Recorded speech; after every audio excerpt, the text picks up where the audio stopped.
Pioneer epoxy pala yung ginamit natin guys, all purpose yan. At ilalagay natin yan sa dugtungan ng diplex sa kisame. Yan ay depende lang po sa inyo, pwede nang haluan natin ng tubig para lumabnaw siya. Baga lumambot. Pero sa akin hindi ko na lagyan ng tubig kasi gusto ko yung ano talaga yung kapit niya hindi mabago. Dali lang naman ihalo yan kahit walang tubig, yung A at saka B malambot lang yan. Kasi pagka sinasama mo na yung A at saka yung B, nahalo mo ng husto, parang natutunaw na yan, lambot masyado yung ano niya, yung texture niya malambot.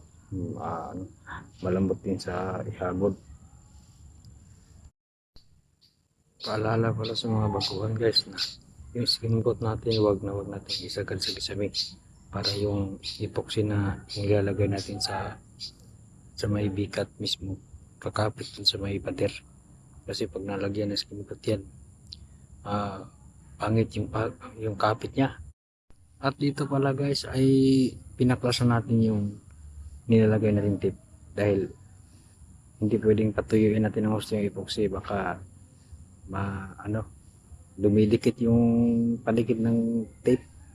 Mas mabuti mga 2 hours, hindi pa masyado matigas, tatanggalin na natin yung tape kasi naiiwan yung mga ano niya, yung mga gilid. Ayan guys, naiiwan yung maliit, medyo matigas na kasi umaga pa yan.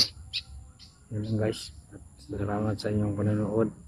Subscribe sa ating channel and like and share. Pag-pindot notification bell para ma-update po kayo sa i-upload pa natin video. Thank you po.